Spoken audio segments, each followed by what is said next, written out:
গুজরাটে কি তবে প্রাপ্তবয়স্কদের বিয়ে করতে গেলেও লাগবে অভিভাবকদের অনুমতি? এই প্রশ্ন ঘিরেই শুরু হয়েছে তীব্র বিতর্ক। সম্প্রতি গুজরাট সরকার ম্যারেজ রেজিস্ট্রেশন আইনে কিছু সংশোধনের প্রস্তাব এনেছে, যা নিয়ে রাজনৈতিক ও আইনি মহলে তোলপাড় পড়ে গেছে।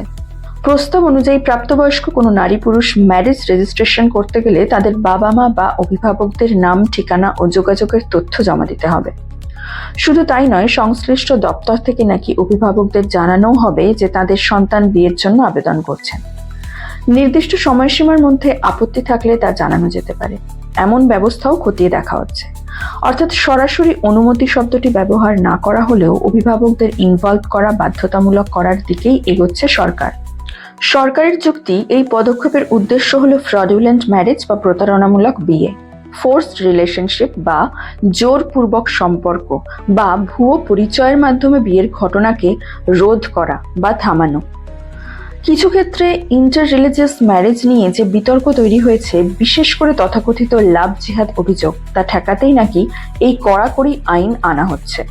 প্রশাসনের মতে পরিবারকে জানালে ভবিষ্যতের আইনি জটিলতা কমবে এবং নারীদের সুরক্ষা নিশ্চিত হবে। কিন্তু বিরোধী রাজনৈতিক দল, মানবাধিকার কর্মী এবং আইনজীবীদের বড় অংশই এই প্রস্তাবের তীব্র সমালোচনা করেছেন। তাদের বক্তব্য, ভারতের সংবিধানের 21 নম্বর অনুচ্ছেদ অনুযায়ী ব্যক্তিগত স্বাধীনতা এবং নিজের জীবনসঙ্গী বেছে নেওয়ার অধিকার একটা মৌলিক অধিকার। এই বিষয়ে একাধিক রায়ে সুপ্রিম কোর্ট অফ ইন্ডিয়া স্পষ্ট করে বলেছেন, প্রাপ্তবয়স্ক নারী পুরুষ পারস্পরিক সম্মতিতে বিয়ে করতে চাইলে সেখানে পরিবার বা সমাজের বাধা দেওয়ার অধিকার নেই।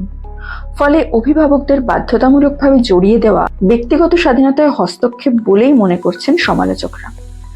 বিশেষজ্ঞদের আশঙ্কা, এই নিয়ম কার্যকর হলে প্রেম করে পালিয়ে বিয়ে করা বা ইন্টারকাস্ট, ইন্টার রিলিজিয়াস সম্পর্কের ক্ষেত্রে পরিবার থেকে চাপ, এমনকি হুমকির ঘটনাও বাড়তে পারে। অনেক ক্ষেত্রেই দেখা যায়, পরিবার মানতে না চাইলে দম্পতির নিরাপত্তা হুমকির মুখে পড়ে।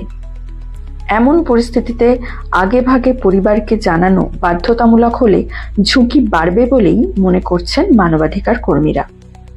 তবে এখনই এই প্রস্তাব আইন হয়ে যায়নি, এটি ড্রাফট পর্যায়ে রয়েছে এবং নির্দিষ্ট সময়ের জন্য জনমত আহ্বান করা হচ্ছে। আপত্তি, পরামর্শ ও সংশোধনী বিবেচনার পরই চূড়ান্ত সিদ্ধান্ত নেওয়া হবে। অর্থাৎ বিতর্ক এখনো চলমান এবং ভবিষ্যতে এই প্রস্তাবে পরিবর্তন আসতেও পারে।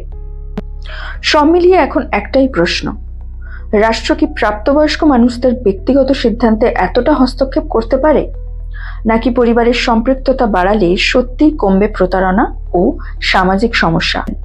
ধন্যবাদ।